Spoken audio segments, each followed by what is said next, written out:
Of hands, how many people this is their first visit? That is fantastic. Thank you for coming. I welcome you to come back and really dig into the War at Home exhibit, which is our first large-scale exhibit curated by my colleague, Chris Jordan, who's our Director of Education and Programming.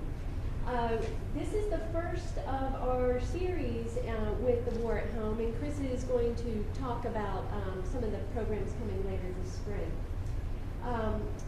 Please do sign up for our newsletter. I do not overwhelm people with e-newsletters. I send about 2 a month, but it will let you know about our membership program that will be unveiling this spring. We are really going through a grassroots effort for membership. We want people to invest in the idea of this museum and the potential that we have for the future. We really want this to be a museum for your great-great-great-grandchildren, some of whom will probably refer to in future events. I want you to also keep your eye open. September 23rd, we're going to be featured in a segment on the UNC TV's North Carolina Weekend, and that will really be great. They came and shot here January. Sorry, not February. January. 2 weeks. They came and shot here last week, and it was really a great opportunity for us to get some exposure statewide, which is just so lovely. So I'm going to introduce Robin Rutledge. Robin is the chapter regent with the Colonel Joseph Winston chapter of the Daughters of the American Revolution, obviously the namesake of our fair city as well as this museum. The chapter has over 90 members and is the oldest DAR chapter in Forsyth County. This year, the chapter marks its 110th anniversary, which is really quite remarkable. The NSDAR sponsors the Outstanding Teacher of American History contest each year. This year, Colonel Joseph Winston chapter nominated Eric Marshall. So Robin, if you'd like to come up and make your presentation. Yes, I would. Before we present Eric with his certificate, I did kind of want to capitalize on a couple things that was just said. We want you to invest in the community too. Our chapter has been in the community for 110 years, and while we are a genealogical society, meaning you have to be directly descended from a revolutionary patriot to join, we don't spend all of our time sitting around doing genealogy. Our projects focus on history, which is very relevant here, historic preservation and education. So we wanted to have a very special kickoff to our 110th anniversary, and so we're doing that tonight. We're going to start 110 years in 110 days. So hopefully over the next 110 days, you'll see and learn more about the DAR and what we do in the community. And as part of that, we're asking you to invest in this museum. In our chapter's honor and as an investment in this museum and what it stands for, we're asking everyone we come in contact with to donate $110 in honor of our chapter to the Winston Museum. So just every day for the next 110 days, just put $1 aside, and then there you got it. It's that easy. But the chapter, we were thrilled to learn about Eric Marshall and his program. He has been the outstanding teacher in Stokes County twice now, and has been for the county once. So, for the school twice. School twice, county once. And he was recently, as we heard, named the Outstanding Teacher of American History by our chapter. And when we submitted his resume and credentials to the state organization, they selected him as the state winner. So this May, he'll be honored at our state conference as North Carolina's Outstanding Teacher of American History.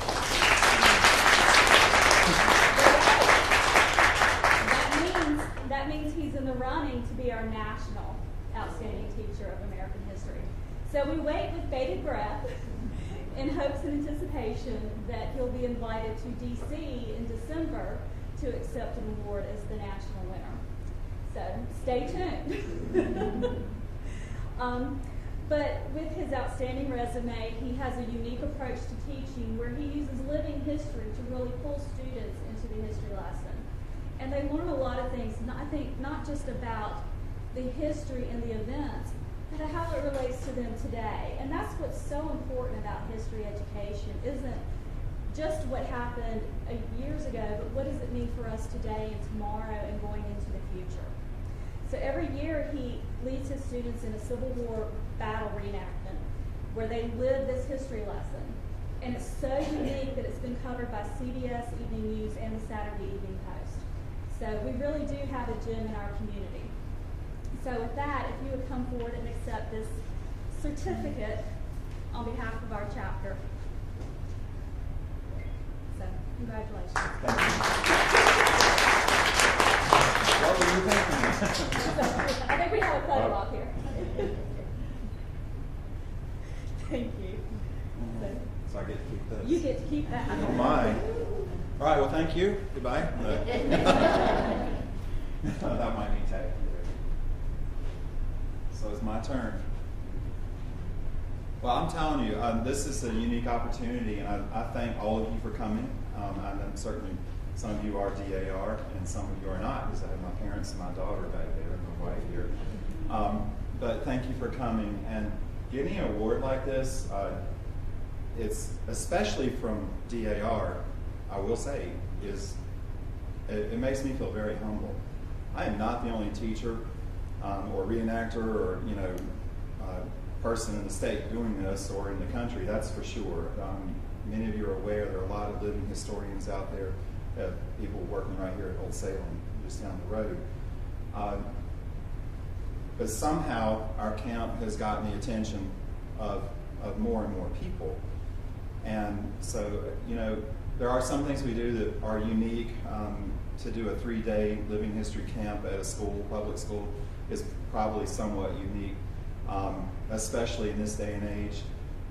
So I appreciate the award on behalf of a lot of people. We have 3 videos that we're going to show you that are short, that Our State magazine covered us in September 2010. CBS covered us because they saw that coverage, and then Saturday Evening Post covered us. And there's a lot of attention out there, and honestly, we weren't looking for any of it and didn't ask for it, but it's there and we accept it. So again, thank you. Now, if I come off scatterbrained tonight, it's probably true. I've been with 5th graders all day. And my daughter's just started teaching 5th grade here in Winston-Salem, and my wife teaches EC up in King. But we're from little old Stokes County. Do you mind if I give you a little background? Is that okay? This isn't a speech. I was telling Chris that earlier. I could give a speech. Would you? 7 years ago. That was a 7, yes. I'm not going to do that. I'm going to come at you like I did with the 5th graders today. We're studying causes of the American Revolution today. We got through the Boston Tea Party. And the one thing I'm going to ask you to do, which I think you'll be all right, because they're all right, is be able to dance up and down the timeline. So I was saying earlier, I don't really go after the 5th graders to know exactly when the Boston Tea Party was. But I sure hope they don't think it was last week, or that it was after the Civil War, those kinds of things. So, move around a lot, and hopefully I won't put you to sleep with this, but there are a lot of things that I want to discuss, and it's not a lot of time. Of course, I want to tell you about Camp London in the background. But with me personally, I was born in Winston-Salem, and spent some time in Shreveport, Louisiana, and then I finished growing up in Greensboro. Our family farm is in the Salem Chapel community, if you know where that is, kind of north of Walkertown. And the Marshall family has been there for a long, long time. I have ancestors from the Revolutionary War, actually in Virginia at the time. And then, of course, like a lot of people, came down the Great Wagon Road, and the Marshalls and affiliated families. American history has affected our family a lot, and even to my students who are newcomers to America or have a more recent history, we still can connect this with them, and that's the goal. And so I hope to connect with you on that. And it's like, why we do Camp London? Why not just use the textbook? We have a great textbook up in Stokes, by the way. I almost brought one for each of you. There are some lousy textbooks on U.S. history, but ours happens to be really good, at least at our school. But I want to, tell you about Camp London and why, or maybe why you think it's a success. So far it is. and also, pull into the local history and to, why DAR exists. Because really it is, when I've checked into DAR and whatnot, it's very close to what I feel my mission is as a teacher. We live right now up there in what's actually the dentist community on 200 acres, mostly trees. I'm a Civil War reenactor. I'm with the 26th North Carolina. Nice thing about that, knowing where I'm standing right here, is guess whose brass band was with the 26th during the Civil War, captured around the Appomattox area? The Moravian Band from right here. There's so many things, like I want to explode with stuff, so just bear with me. Over time, I've been teaching 16 years. This is my 16th. I look like I've probably been teaching far longer than that. I haven't. I was a regional manager with a fine jewelry company for over 10 years. I drove all over North Carolina and really at times around the nation. And boy, I went against the grain and became a teacher, giving up, I don't know what you might call a better job. Obviously, I don't agree with that. I think I'm in a better job right now. So there's kind of my bio, my background, and I have 3 children. I've got to just say this. My daughter, Megan, again, has just started teaching. She's an Appalachian graduate. My son is a junior at Appalachian, and Libby and I have a daughter that's 14 months old. So I almost brought her to like freak you out and be like, there's my daughter, and here, other daughters. Life is crazy, okay, but it's glorious. It's okay. And I have notes, and I know you probably don't think I do so far, but we'll see what we can do here. All right.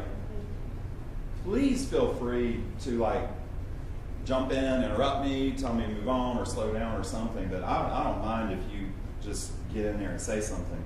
So I teach both 5th grade classes. We have 2 at London Elementary, and I teach all of them English language arts and history. I should call it social studies. That's what they told me to do in Bible. It's history. I hope I keep my job, just something like that. But, and wow, it's the whole point is to connect these children with all of our backgrounds. It's not about exactly who is right, wrong, and that's fine. You can come to that conclusion. As a teacher, I don't think that's my job to say, well, here's the Civil War, and this is all the great battles, and this is all it was, and they were right, they were wrong, or whatever. It's just to question. Whatever you come to, or whatever you come to tonight with your thoughts and conclusions about American history, I'm like, all right, but what about this? Okay, how about that? Point of view, always, point of view. I always tell people, I spoke to a group in Mount Airy. I've got a blue and gray frock coat here, the military coats. I'm wearing a civilian coat here. But towards the end of this session, you don't have to agree with me. It's okay if you don't. I have a feeling that with a lot of the things our country's been through, the truth is probably somewhere between the blue and gray. It all kind of depends on what the issue might be. So Camp London. This will be our 16th year coming up. We always do it in early spring. It's a 3-day event. It started with a couple small tents I had, and I borrowed a wall tent. And I asked for no parent help. That was crazy, because we have a campfire, and we cook, and anybody's done living history, you know what it can be. You have this and that. Well, and no music or anything. But my instincts told me when I started teaching. Nobody told me to do it. Nobody. I wish I could say there was this big burning bush and God told me to do it. Maybe I was led to do it. But I just instinctively, my instinct said, these children need to get out of the classroom. We'll study the big stuff in the classroom, that's fine. But we need to get them out there to understand what life is like for the regular soldier. I definitely love studying the big figures in history, and I married Pettigrew. So that was cool. But, North Carolina background. That's cool. However, when the students get outside, it's about, we have we got grant money before the economy got so bad they had blue coats, one class is blue, one is gray, and every year we just switch. The other 5th grade teacher and I, we just like play lieutenant, and we just boom, boom, boom. And so that's kind of how that's set up. They have kepis, haversacks, canteens, and the middle school shop made wooden rifles. And I know everything that I'm setting up here really goes against the grain, especially now of like what's going on in a lot of the country, a lot of the theaters in the country, a lot of the, why do you teach that? Aren't you probably wondering, like, why Civil War? Revolutionary War is wonderful. Of course, I got to talk to my people here, right? Honestly, it'd be easier to do Revolutionary War because there's something still not settled with Civil War. It's uncomfortable for a lot of people. If I ever wrote a book, I'd be like, what is it with the Civil War? I have ancestors mostly. I'm North Carolinian. I'm proud of that. Most of them joined up with various regiments, including one of Pettigrew's, but the 22nd, 21st North Carolina, I think the 11th, it became the 21st, right? But anyway, but also have a great-grandfather, Jesse Johnson, was wounded, captured Gettysburg, and swore the oath of allegiance and galvanized and finished the war out with this. Well, that's why I don't mind wearing blue as a reenactor, because if he could do it, who am I to say I'm not going to do that, you know? Am I connecting with you at all? You're still waiting for me to tell you about Camp London. I got to stop talking about all this other stuff, right? All right, so Camp London now, start out with how many tents? 2. I own them. I borrowed one. And that's it. No, not even a stick for a gun. Those 5th graders were amazing. Those first several years, I was a little afraid to do that, even before some of the issues that are going on in this country. But so they would go out and do a reenactment, like, come to the ready, aim, fire, reload. And they were fine with that. But eventually it was like, let's push the envelope here, because we're teaching history. We're trying to show them proper use for a gun, and the safe use of a gun, or the actual use of a gun in history. And so the middle school shop teacher who helped out with some stuff was like, we'll make them. And I was like, okay, go for it. So that's what we use, and we have all of that. I got a wagon in Lawsonville, restored it, and we have a wagon. We have a 1/3 size cannon that puffs baby powder. It has a plastic tube underneath they can go through the reloading. I helped with our artillery unit for a year, so a little bit. But they go through the motions and like push a tennis ball in there, but it doesn't do anything. It looks cool. And then they pull the lanyard, it just has a wooden piston in there, it just goes. So I could just talk to you about how when they do artillery training, can I tell you a little anecdote? Are you still with me? This is how I talk to my class. I'm like, stay with me, please. Whoops. So last year, one of them was trying to be the artillery sergeant of the gun, and he was wearing dark blue, which happened to be before Civil War camp. They train for all these jobs. They try out for jobs and stuff like that. Medical, provost, color guard, color bearer. Good heavens, you'll see it on the video. I'll shut up in just a minute. But one of the guys who was gunning, I could tell he was serious to get the job. He was up in the number 1 position. He was up near the front of the cannon, and one of the other guys accidentally shot the baby powder out, and it got him right where baby wanted. It was funny. So like, well, at least that wasn't the real thing. So the camp went from 3 tents to all these things, and now guess what? This was the first drum we got. The families helped. I've had people give private money to help buy equipment. We now have 6 drums. We have 4 snare drums and 2 bass drums. You'll see them, and we have fifers. So it just grows and grows. And I can't even explain it when I talk to other groups. All I know is we're doing the right thing. And like when we went national last April, I got almost 100 emails from all over the 50 states, all in support, and some were overseas. We got money donated from just complete strangers. We had like 6 authors send books from everywhere, and I almost still can't explain it. But I know that we're connecting, but I also know, like when I was teacher of the year at the county back in 2005 and 6, I had a school board member say I did not win the regional. And he said, Camp London is why you got to be the county teacher of the year, is probably why you did not get region or state teacher of the year from the public school network. Now you can chew on that however you want to. He might have been wrong. But thank you, DAR, because you're not in that network, and you are into history, you know, and hopefully, well, you saw value in this.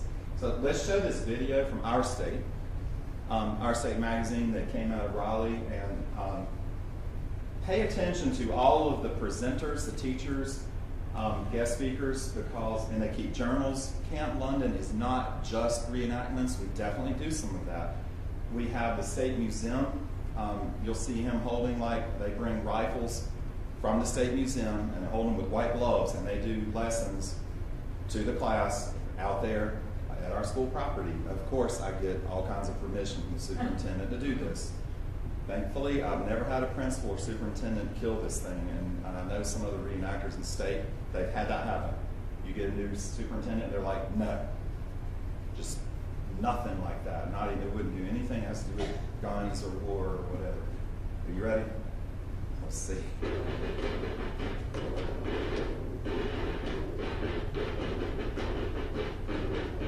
We train during recess on drums. There's no time during the day to like do school to solve it. We use recess creatively.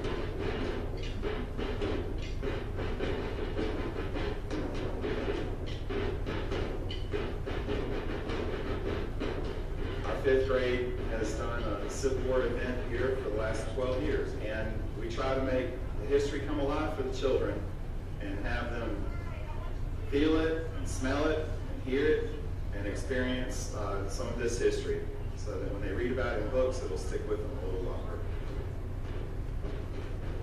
Parents are covered up in bacon smoke. They joke about that every year. Those kids will eat some bacon and sausage. Do women in children's clothing. That's the museum. And there's the journal work.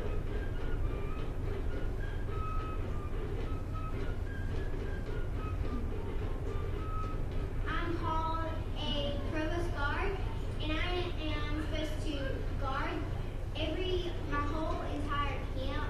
We're like basically law camp, so we walk around with our rifles. If we have lockdown, we have to keep everybody in the tent with a flag.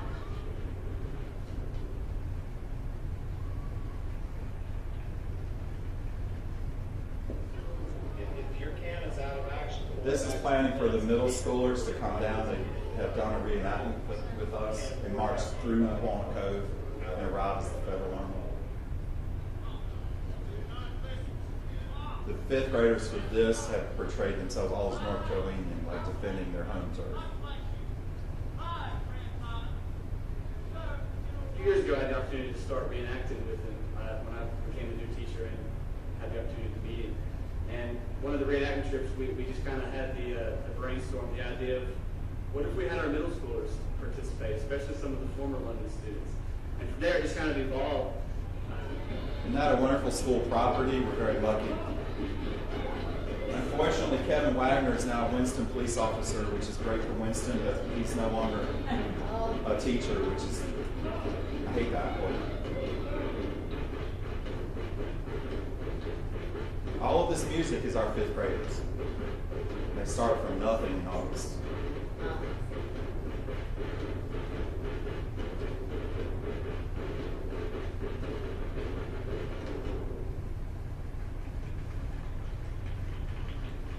Over the years, it's become evident that the students really do take a lot away from this experience. I see students that I taught years ago, I'll see them in high school, and they'll talk about the Civil War camp and the things that they remember. If anybody's ever interested in doing a Civil War reenactment, try it. It's really, really fun. So there you go. There's Lori Weaver was the writer, and it was this issue here. She was wonderful. She has left Our State to work for a grant company in Greensboro, so that's kind of a loss to Our State. But Our State has been wonderful with their coverage. What do you think?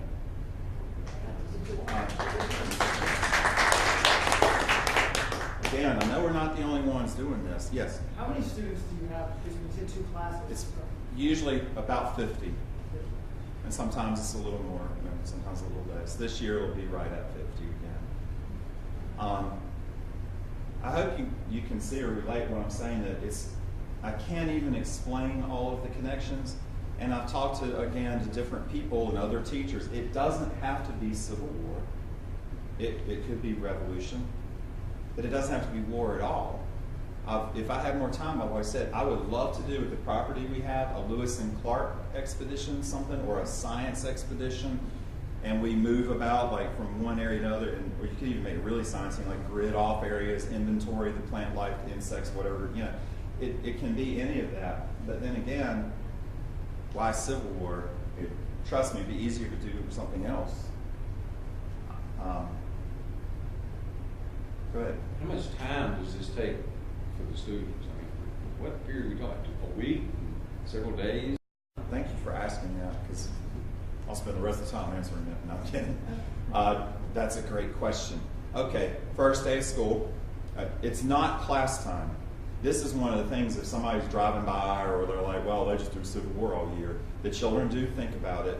And when they come in at open house, they do say, I'm 5th grade, I can't wait, I want to be a surgeon or whatever.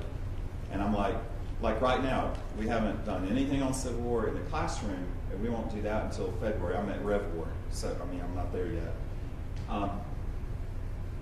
We have to take the time from when we can, and with Common Core and the changes in education, and that I definitely feel like I got to talk about that. These things are becoming harder and harder to even try to do this. But first day of school, you know what schools look like. It's floor tiles, and I'll say, all right, everybody, line up, your backs to the wall, look down, get in the first full tile, and they're like, the whole class, right? I'm like, so when I say 1 pace forward, march, I want you to step up with your left foot, skip a tile, and it starts just like that. And it's like 1 pace forward, march, and they're like, boom, boom. They learn fast. And I'm like, now I'm going to say right face. I want your foot to do that, and we go to lunch. So, if you, not you, because now you know, if a stranger walks into school, I've seen somebody walk in, and we're like, attention company, 2 paces forward, march, left face. And a stranger's like, wow, that's some mean old teachers there. And the children are eating it up. Now, Megan, you've been through. My daughter went through. Yes, well, you're a history teacher. They eat it up. They love it. Our children in this country, they want order. But they don't want like this under the thumb. Who did? You think about your own schooling. But you want to be respected, and it brings team common good. Teamwork in a good way. So part of the answer to your question is we take that time even in the hallway, we actually every day, and then on the playground.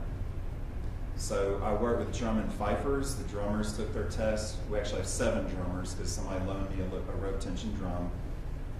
I didn't want to cut somebody. It was like, so we have the 7 drummers this year. So we use recess time.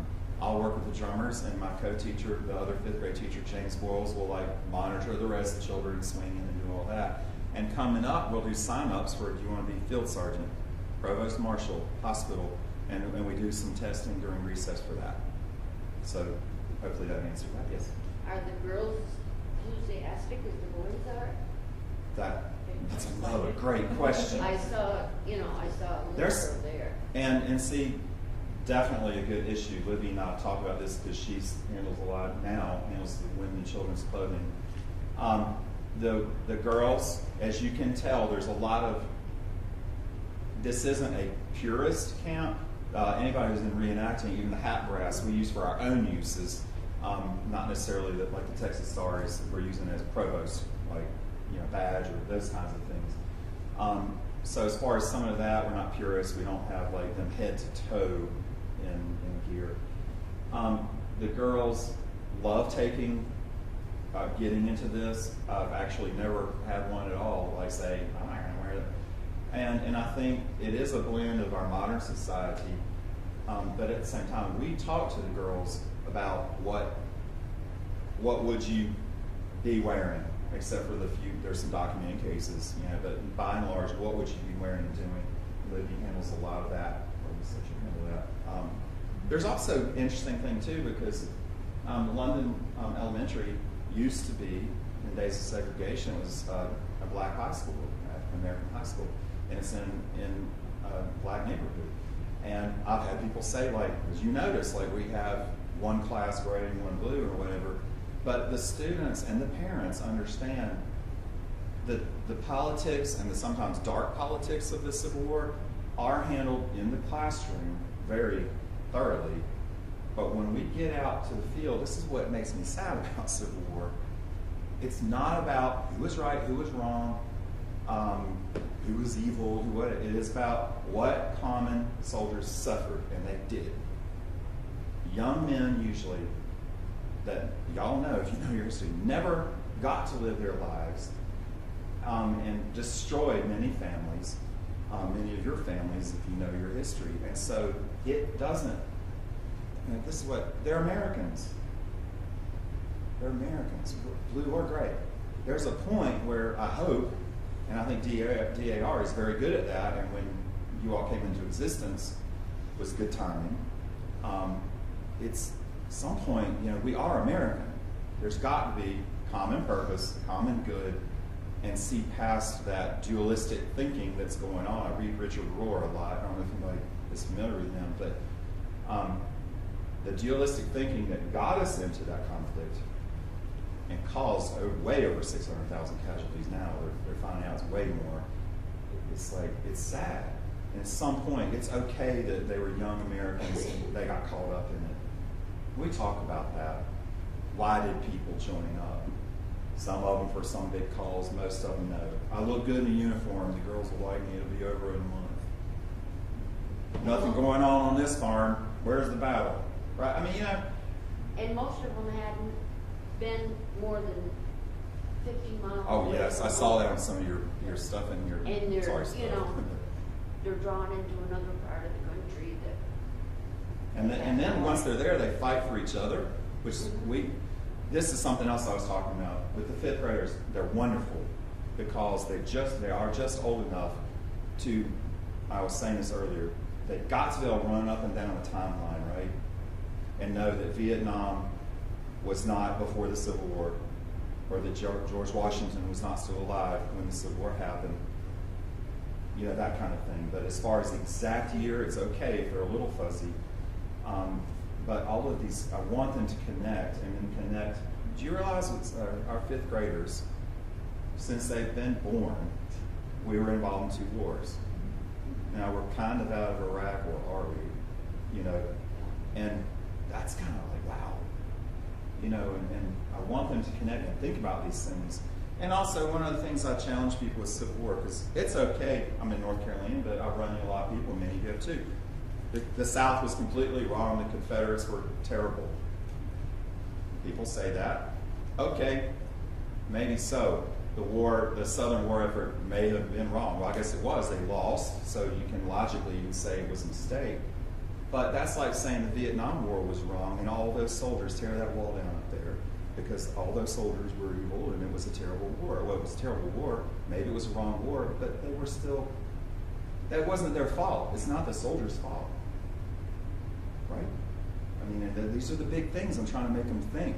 So the camp focuses on what the average soldiers and home folk dealt with. Any of them. Because they all suffered, didn't they? Oh, yeah. White, black, you name it, whatever background, it was suffering, it was really sad. Okay, let's do that. And I'm going to show the CBS video because it is really honing in on, Steve Hartman does a very good job at kind of where I was headed with what I'm saying, but please do ask your question. I was just going to ask about the couple of students that were doing the journal writing. They all have to do a journal. Like, how do you tie that in? Like, what do they write about? It's cool because our librarian or media person always does Civil War letters. Like she does a whole presentation under the tent fly about letters home, and they're required to write a letter home in their tent as if they're Civil War, mentioning nothing modern, and the parent has to, or somebody at home has to write a letter back in the journal. And some of that stuff will make you cry. I'm not lying. Because I think the parents will say, I love you so much, I wish this war was over. The same thing our Americans were saying. You know, it just goes on and on. You know, and the war just drags on, and the sacrifices are just worse and worse for everyone. And so the letters in there, they draw like 30 of the artifacts from guest speakers. We have Civil War music presentations, like banjo and all that good stuff around the campfire music, and they write about that. Women and children's clothing. Help me out, Libby. What else? Or Megan? There's just different things like that that they're required to do. And they are all required to do that. If we have a student, some of your educators are not, if we have a student who's like really bad at writing, which there are some students with big challenges, then we can even set up where they act wounded in the hospital and they dictate a letter to a steward. And speaking of Vietnam, my principal right now is her second year with us, but last year her father's a Vietnam veteran, and a mortar went off too close to him, and in Vietnam he lost a leg and an arm and an eye. And then he got diabetes and had his other leg amputated last year, so he's got the one hand. And he came and spoke at the hospital, our field hospital, and I did a lesson on Civil War medicine and amputations. I didn't get too gory, but I talked about what it was, and then he rolled up in his wheelchair thing and talked about Vietnam and how some things don't change. The weapons are different, but it's the same thing. And that's what, I'm not against war. I could almost be a Quaker. Sometimes. I'm not kidding. You drive by camp, you'll think, oh, that guy's all rooting to shoot. But no, as I've gotten older and study these things, any of our wars, I'm like, wow, I wish our presidents would be very careful before they get us in these things. All right, thank you. All right, so here's the CBS video, and Steve Hartman is wonderful. The three guys came down from New York, and I wasn't sure how it was going to go, but wonderful people. Getting kids to care about Civil War history is a losing battle. But here at London Elementary in Walnut Cove, North Carolina, they're winning the war by reliving it. Okay. For 3 full school days every spring, the 5th graders walk out of their classrooms and into one of the most elaborate grade school history lessons in America. They look sharp. Teacher Eric Marshall, Lieutenant Marshall, for these 3 days, came up with this idea to make sure his Civil War lessons stuck. We have about 30 In lieu of stale lectures and pop quizzes, he now offers bad food and mock musket ball movies. No detail is left to chance, and every kid plays a role. Attention company! Chloe Tucker is his second in command. Shoulder! Arm! What do I care so much about you learning it? I have to be honest, he is very attached to his students. She's got that right. Yes. Why else would he build this? Much of it at his own expense. I love working with children. Our orders are to advance in the town of Gettysburg. Eric used to work in the jewelry business, but quit that successful career, in part, to free history from the violence of war. Did it work? Yes, it worked. Mr. Perry goes around and carries the canteen, sacks, you have a uniform. Seth Blanchard is a Union sergeant. You really get into character. It's like this in Civil War. Oh, sorry. Look at Steve That's the Hartman. level of detail these kids are learning. Eric is confident it will pay off. Good job. It produces a love of history and an appreciation of history, and to me that is big. It needs to be done. More than anything, Eric wants his students to know the sacrifices of their ancestors. Free now. At one point, he has them reenact a portion of Gettysburg. Like all good lessons, kids just think it's fun. About face. Till the end. Look at your friends in your army. It hit me. What did If it was real, I'd see my best friend fall on the ground and not get back. Most history teachers work a lifetime hoping for a fraction of the connection you just witnessed. Skills right now. Yeah. And with that, Eric Marshall chalked up another small victory in his never-ending battle to inspire. Steve Hartman on the road in Walnut Cove, North Carolina. Nothing better than a great teacher. Listen, Chloe every time makes me tear up because she gets it. So what do you think about that? And I know I'm getting close on time. We have one more video to show, but it's a short video. And I know I'd said this to Robin, I cannot end this conversation without saying,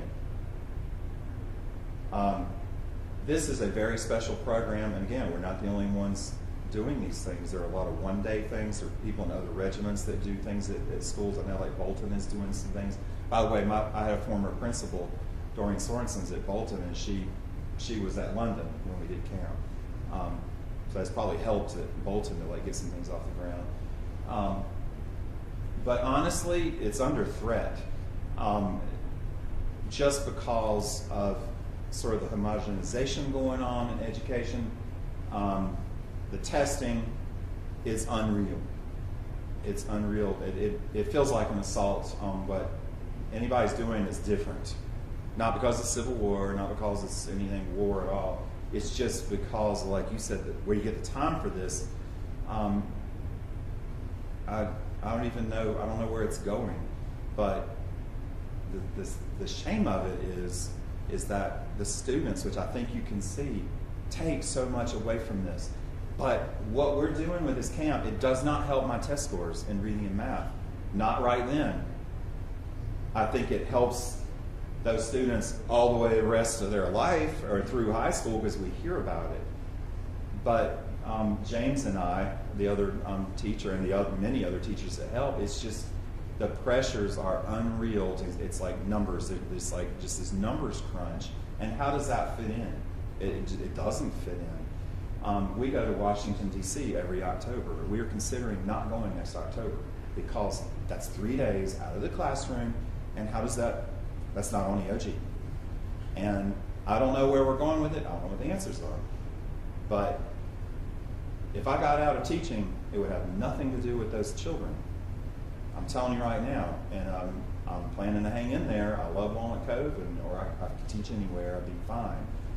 But I just have to say that to you because that's the reality that's going on. The morale is really bad. Again, it's like I said to you, Robin, this award, thank you, because actually the timing of your phone call was perfect because of meetings that had happened earlier that day, with these big issues that are affecting us. Yes, go ahead. This is going on with what you're just saying. Have you been able to take your students to any of the sites here in North Carolina, like Benton Place or Like Bennett Place or Bentonville. We have gone to Moortock Foundry, of course, which is up in Stokes County. Stoneman's Raiders burned that. It's a little small ironworks up there. But our Washington trip has really trumped doing other Civil War things. We really wanted to go to Gettysburg and things like that. But no, we have not done a lot of that. I want to share, if you'll let me, a couple of quotes. We were in the Saturday Evening Post in September, and David McCullough, you have to know who he is. If you don't recognize his picture, you know his voice, because he narrates a lot for PBS, like the baseball, the Ken Burns, things like that. It's interesting because I'm not sure how people in Raleigh at DPI appreciate this, because our article is in the middle of two others. And the other two articles are slamming how history is not being taught and testing this. So if you don't mind, let me share just a little bit. David McCullough said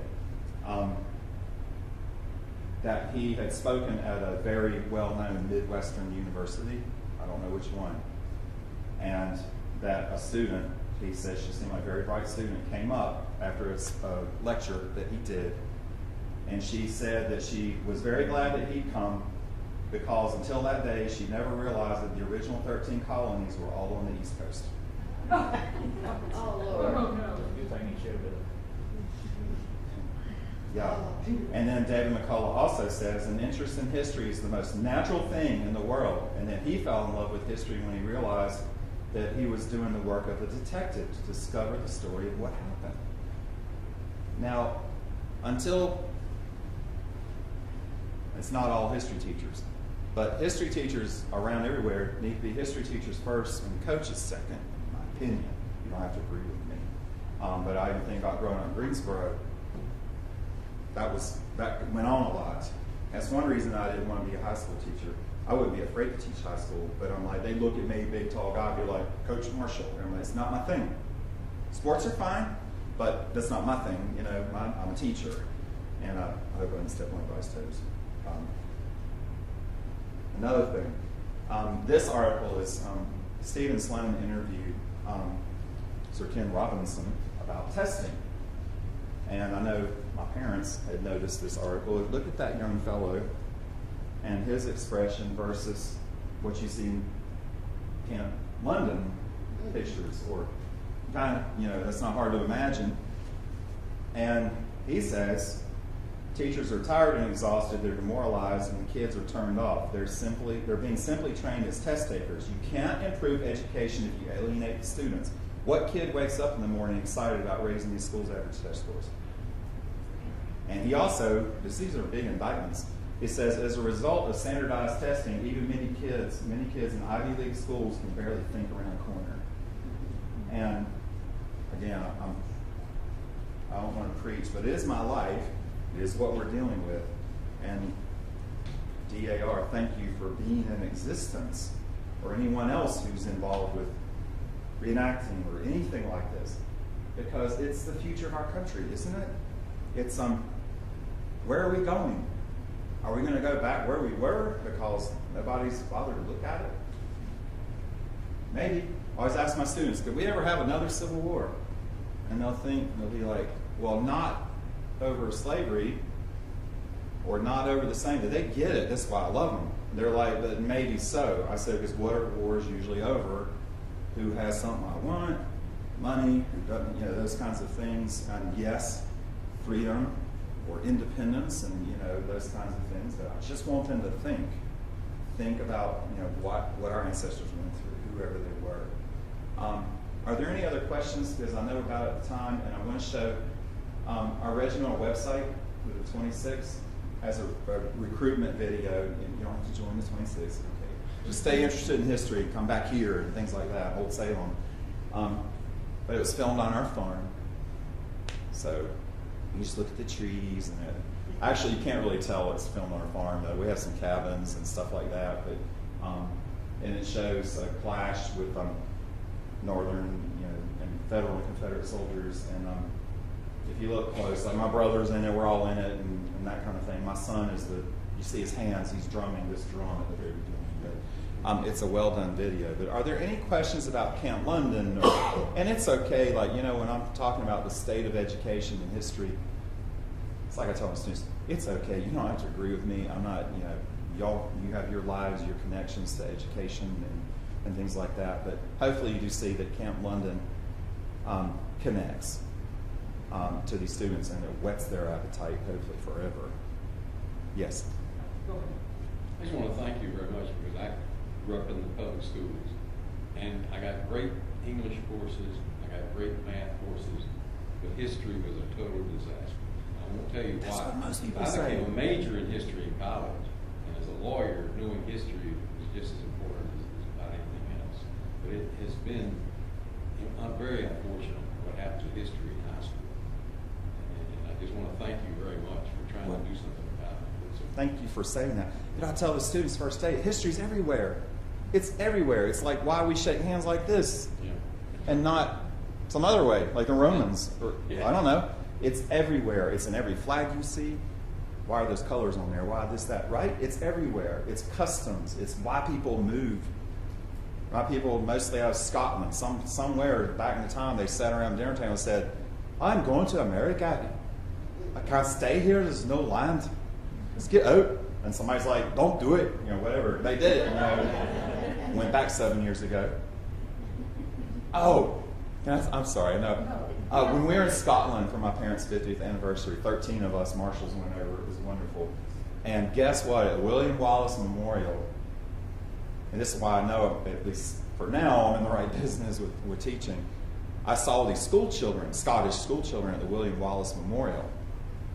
And I just went boom, right to them. And I started listening, and and I think I've got their accent down. And I was like, how old are you? What grade? We're primary 5. They're 5th grade. And I said, well, I'm a teacher. And they're like, oh, what's your name? And I'm like, Mr. Marshall. And they're like, everyone gather around. It's Mr. Marshall from North Carolina. He's from America. And I've done this in my 5th graders. I'm like, wow, they move their mouth a lot. And I'm like, they do. We're Southern. We drag it out. You know. But I loved it. It was fascinating. And they were there to see some of their history. So, all right, we're going to play this video. And it shows this video because it's a good video, but the ending will make you really want to get out there, get in the schools, or get involved more here, or at Salem, or wherever, right? All these places, and get out there and, like you're saying, this is so important, but I don't understand why it's got to be boring, because it can be.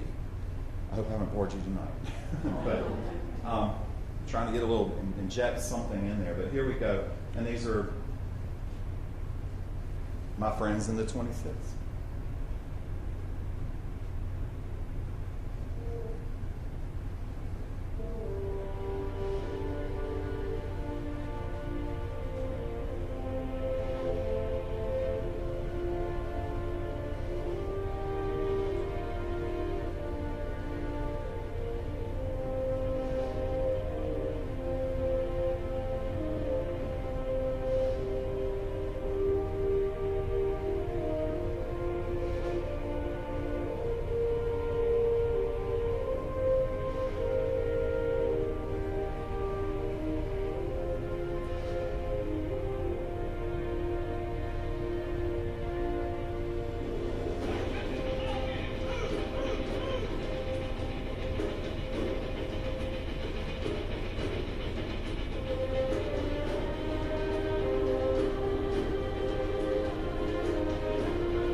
Leaves me with a mixture of sadness and honor, sacrifice. And so I hope to leave you with those thoughts that just try to get people we know to not be so dualistic in their thinking, to look between the blue and the gray, or the blue and the red for DR, and I always tell my students, every time you see a war movie or you see anything that's portraying this and somebody falls down, that was somebody's baby once. That's somebody's husband or whoever, somebody's brother, and it's really sad. So again, just try to raise thinkers who can think around a corner, So thank you very much for listening and enjoying my discussion here.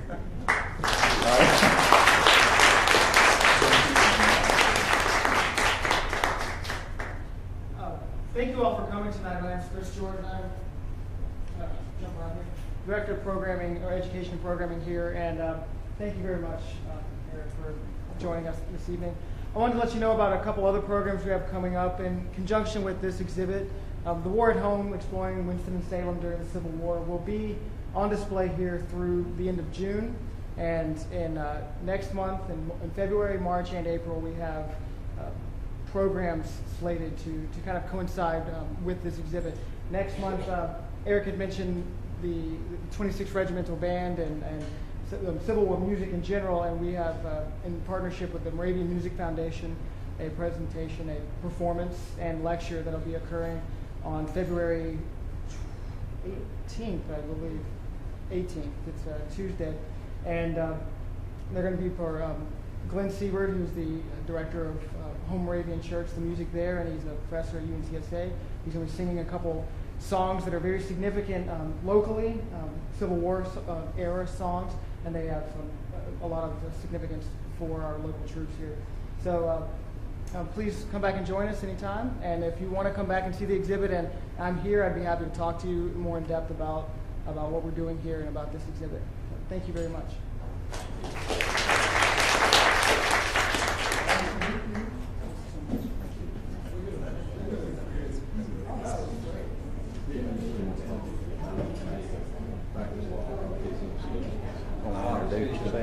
I'll let you do it.